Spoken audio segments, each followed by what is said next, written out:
Bonjour, bienvenue dans ce temps de parole sur Cozy FM le 106.9 et sur KTV, journée de grève dans le monde de l'enseignement, puisque c'est pas que les enseignants.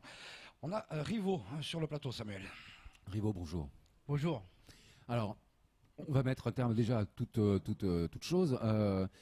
Toute rumeur, toute désinformation, la FSU avait déposé un préavis de grève pour le 22 avant celle du collectif le 20.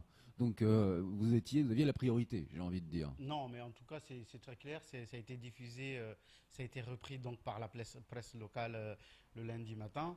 Donc nous, on n'a pas de difficulté par rapport à cela. S'il y a d'autres informations qui circulent, bon, ben, écoutez, c'est de bonne guerre et de toute façon, c'est pas un problème. Très sincèrement, c'est pas un problème. Aujourd'hui, qu'est-ce qu'on va faire?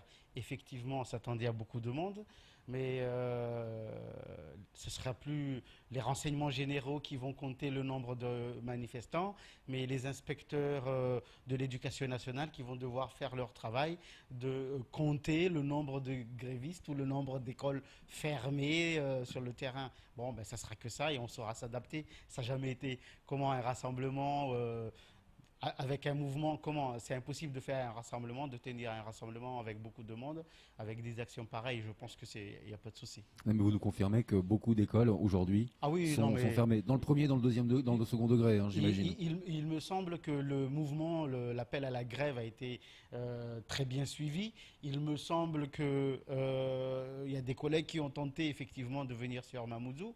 Je pense qu'on aura le nombre minimal, on va dire, de grévistes. On a nos audiences qui sont calées. On va essayer de porter nos revendications. C'est le travail que nous devons faire quand on appelle les gens à la grève. Donc, il n'y a pas de souci. Je sais qu'il y a des contacts avec ceux qui disent qu'ils ne sont pas d'accord avec nous. Je ne sais pas. Enfin bon, peut-être qu'ils n'ont pas écouté la teneur des discussions, mais il n'y a pas de souci. Mais vous ne répondez pas quelque part à ma question, parce que vous battez, vous êtes en grève aujourd'hui à la FSU avec l'UNSA, faut-il le rappeler, c'est assez extraordinaire qui s'est joint à votre mouvement. Vous avez les mêmes mots que l'intersyndicale, vous défendez les mêmes mots, les mêmes revendications, mais bon, avec une plateforme revendicative différente. On a les mêmes thèmes. C'est ça, les mêmes thèmes, mais pas la même revendication. Nous, c'est la violence aux abords des écoles ou à l'école, d'accord? Et il y a d'autres qui portent phénomène de violence, d'insécurité et tout ça. Mais nous, à partir de ce thème, nous portons des revendications. Des revendications, c'est-à-dire faire baisser les effectifs dans les écoles et les établissements scolaires. C'est-à-dire faire venir plus de personnel pour encadrer les élèves. Ça, c'est une revendication. Faire venir plus d'enseignants formés pour mieux garder les élèves.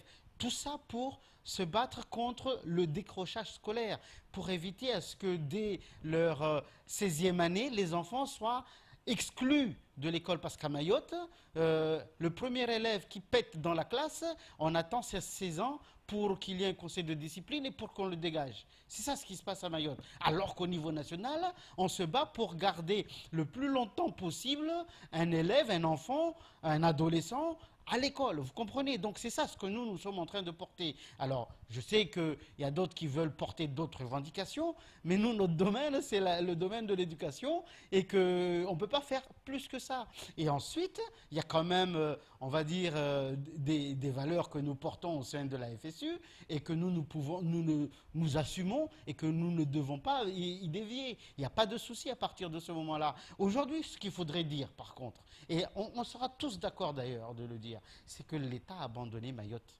L'État a abandonné Mayotte. Depuis tout ce temps qu'on hurle, qu'on crie pour qu'il y ait plus de moyens, plus de salles de classe, plus d'établissements du second degré. Depuis tout ce temps, j'espère que vous avez les enregistrements de vos anciennes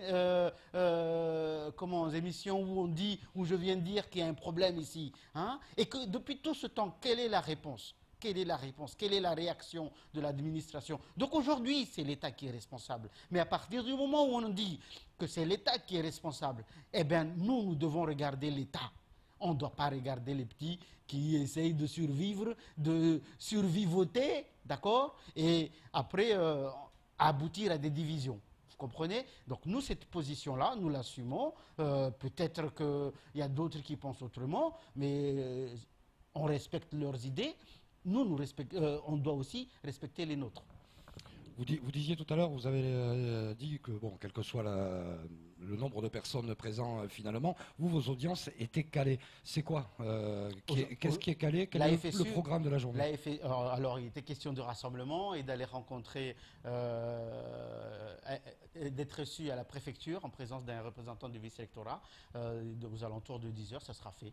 D'accord? Mais on a fait le travail, le job, quand on fait descendre les gens dans la rue avec une plateforme revendicative, un thème et une plateforme revendicative, et essayer de faire porter les revendications auprès des autorités. Ça, c'est le job minimum. D'accord ? Et s'il y a d'autres journées, il y aura d'autres journées, ben, on aura d'autres façons de faire. Mais aujourd'hui, premier jour de mobilisation de la FSU par rapport à ces thèmes-là, eh ben, il va falloir porter et rappeler nos revendications. Ouais, bien souvent, on dit que Paris n'a peut-être pas les bonnes informations qui sont remontées. On peut en profiter parce qu'il y a peut-être un auditeur particulier ce matin qui est présent sur le territoire. C'est le directeur général de l'administration des Outre-mer, le DGEM. Si vous aviez quelque chose à lui dire directement. Non, Paris a toutes les informations.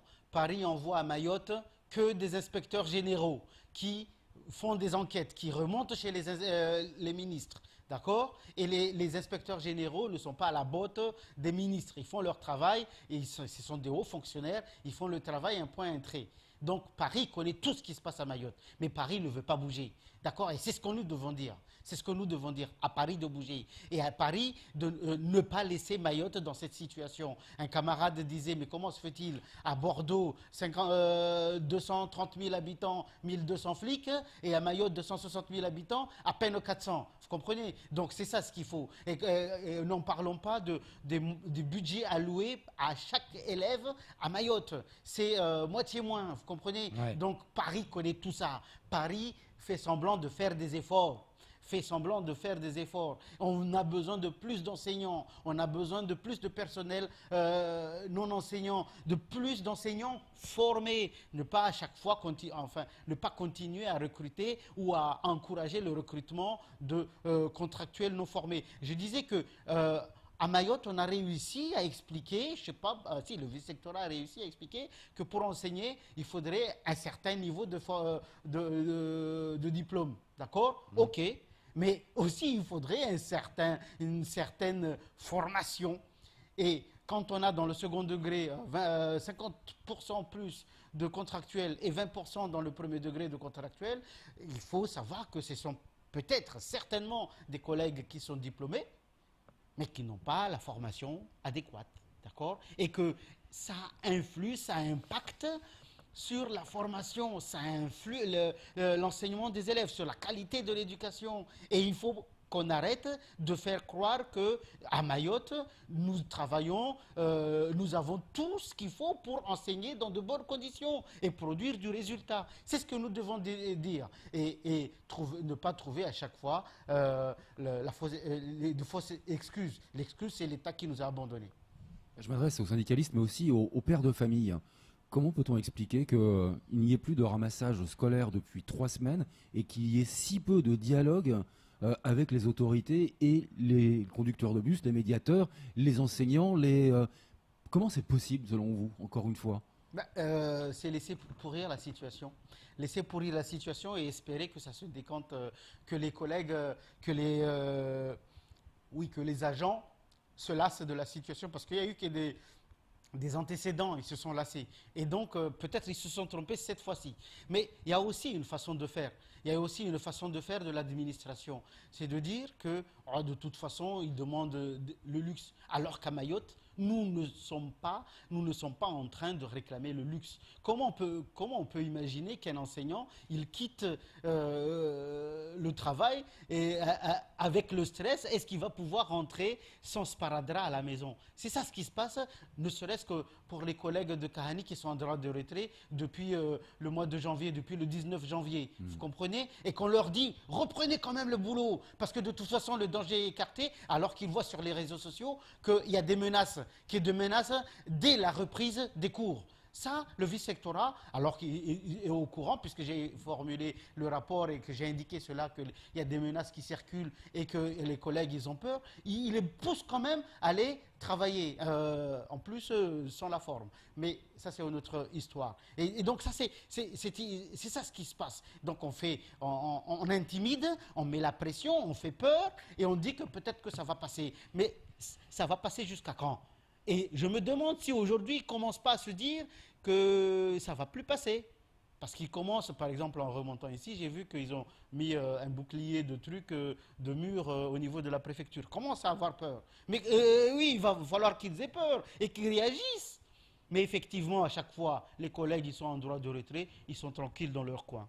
C'est vrai. Et qu'il faut commencer à foutre un peu le bordel. C'est ça, c'est la réalité. Et bien là, ils commencent en foutant le bordel, ils érigent des murs, on va dire. Ouais. Et peut-être que le DGOM qui vous dites qui circule dans l'île comprendra qu'il se passe quelque chose et qu'il va falloir remonter les bonnes informations et pousser à ce qu'il y ait des réactions. Parce que nous revenons, et il faudrait qu'on insiste, que l'éducation est laissée à l'abandon. On peut toujours dire ce qu'on veut, mais l'éducation est laissée à l'abandon. Le transporteur scolaire, ben, il ne ramène que des élèves. En conclusion, Samuel. Ouais, c'est ça qui m'étonne. En Outre-mer, et à Mayotte en particulier, c'est Mayotte qui nous intéresse, on traite dans l'usure et après dans l'urgence. En matière d'éducation, je n'ai pas le sentiment que l'urgence ait répondu un jour. C'est-à-dire qu'on vous fait tourner en rond, en bourrique même, et puis au final, on arrive toujours au même point. Allez, on va toujours dire, on va tout dire. On nous fait tourner en rond, mais il y a des gens qui les encouragent à nous faire tourner en rond. Je ne vois pas la réaction unanime des élus. Je ne vois pas les efforts des maires, par exemple, s'agissant des constructions scolaires, s'agissant de la rénovation des écoles. Je vous rappelle qu'à Koungou, pendant certains moments, 2 ou 3 semaines, des parents d'élèves, quand même, vous m'avez interrogé tout à l'heure que j'étais parent d'élèves, des parents d'élèves avaient bloqué des écoles. Mais réaction, où ça? 3 semaines après, il y a encore des écoles qui sont fermées, vous comprenez? Et comme ça, à Dapani, où il y avait la plus vieille école, c'est maintenant, cette année-là, qu'ils ont commencé à faire quelque chose. Vous comprenez? Donc, on nous fait tourner en rond, mais vous avez dans le lot des complices qui aident l'État à nous faire tourner en rond, à nous prendre pour des bourriques. Vous comprenez? Et c'est ça la situation. Et après, ils peuvent dire ce qu'ils veulent. Mais en tout cas, nous faisons notre job. Nous attirons l'attention de tous sur cette situation-là depuis un certain temps. Et je pense qu'avoir été toujours dans la même lignée. Attention, ces gamins-là, si on les exclut très tôt, eh ben, ils sauront se reconvertir facilement. Et c'est ce que nous faisons. En tout cas, c'est ce que les enseignants essayent de faire chaque jour. C'est un discours que vous tenez depuis au moins 2007, et Merci même bien avant. Beaucoup, Rivaud, d'être venu sur ce plateau. C'est tout pour ce temps de parole.